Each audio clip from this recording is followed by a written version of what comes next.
ना मेरे बच्चे भरोसा करते हैं कि ऐसा हो सकता है क्या कि कथा के पंडाल में बैठकर कथा सुनो और लोगों के शुगर, बीपी और बीमारियां ठीक हो जाए। ये कभी नहीं हो सकता। मैंने भी प्रैक्टिकल करा।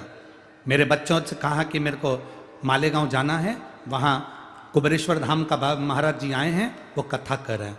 उनकी कथा में जो पहुंचता है तो रोग निवारण होता है, तो मुझे भी रोग निवारण के लिए पहुंचना। माँ, तेरे शरीर में इतना सारा रोग है, तो नीचे बैठ नहीं सकेगी, तेरे पाँव में छाले रहते हैं, शरीर में छाले रहते हैं और पूरा शरीर तेरा बेकार हो जाता है। 5 साल से तू परेशान है, क्या करेगी जाकर? मुझे छोड़ कर आओ। मालेगांव में मुझे छोड़ कर गए। मैं बैठकर कथा सुनी गुरुदेव। मात्र 2 दिन की कथा मैंने मालेगांव की सुनी और बाबा से विनती करी। आज मैं बाबा को नमन करने आई हूँ। जो 5 साल की बीमारी थी, मेरे बाबा ने धीरे धीरे मेरे रोग को समाप्त कर दिया और मैं ठीक हो गई हूँ। मैं बाबा को प्रणाम करने आई हूँ। ये मेरा जब शरीर में रोग था उसका फोटो है और दूसरा फोटो में लगा रही हूँ। अब मेरा शरीर पूरा की पूरा आपकी इस कथा स्थल पर है, मैं ठीक हूँ। अब ठीक है माँ? दोनों हाथ हिला दो एक बार। श्री शिवाय नमस्तुभ्यम। बैठिए। शिव तत्व की प्राप्ति है। शंकर ओघड़ी शंभु।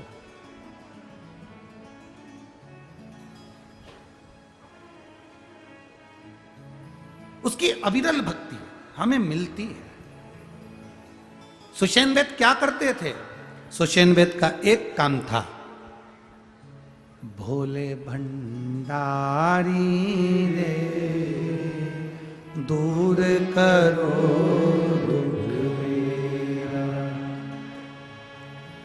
जब आपको लगे कि हाँ शरीर का रोग ठीक नहीं हो रहा, तो सीहोर कुबेरेश्वर बाबा को याद करो और कुबेरेश्वर महादेव को याद कर कर, उसका नाम है कुबेरेश्वर महादेव, कुबेर भंडारी।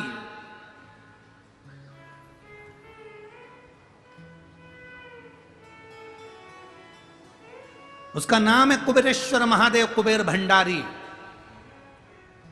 ठेला चलाने वाला व्यक्ति भी, भीख मांगने वाला व्यक्ति भी उसके दरवाजे पर प्रदोष या शिवरात्रि हर महीने आती है, या सोमवार की अष्टमी या सोमवार को जाकर उसकी प्रदोष की आरती का, शाम की आरती का 5 बार दर्शन कर ले, मेरा बाबा उसकी झोलियां भर कर ही भेजता है। वो कुबेर भंडारी।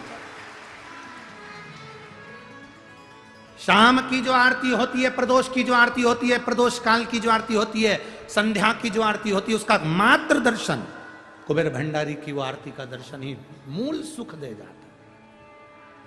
उसको कुबेर भंडारी कहते हैं।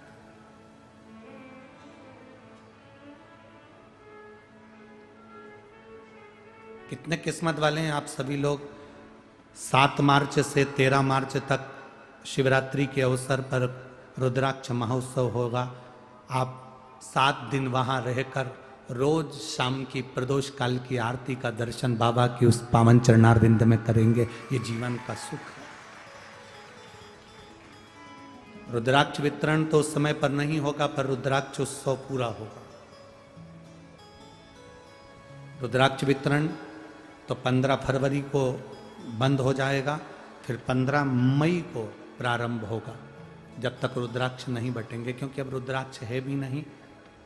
जो बाबा के सिद्ध करे, बाबा के चढ़े हुए रुद्राक्ष थे, वो विराम की हो रहे हैं, इसलिए 15 फरवरी तक ही वो चल पाएंगे, फिर विराम।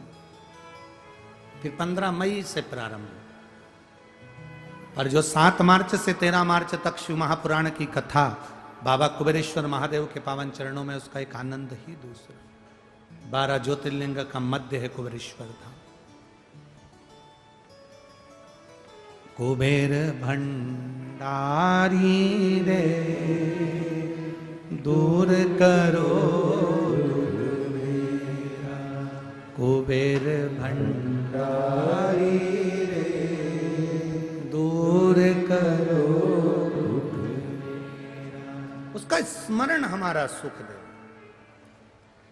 सुग्रीव जी के ससुर रावण के राजवेद सुषेण औषधि तैयार करते हुए शिव का नाम लेते हैं। लंकाधिपति रावण पीछे से आ गया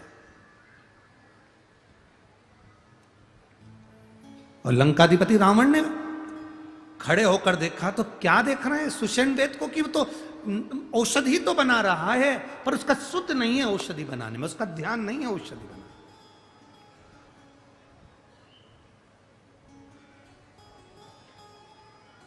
कोई कोई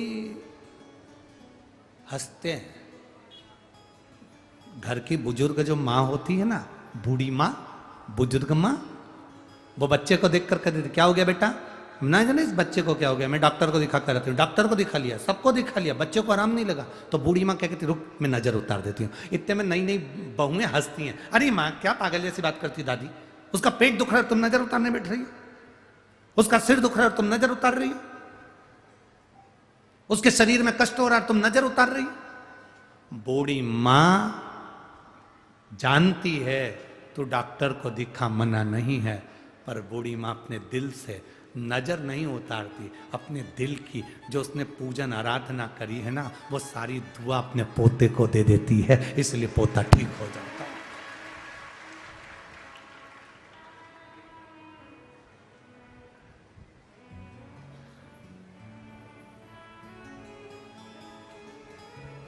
वो पोता ठीक हो जाता है, बूढ़ी माँ।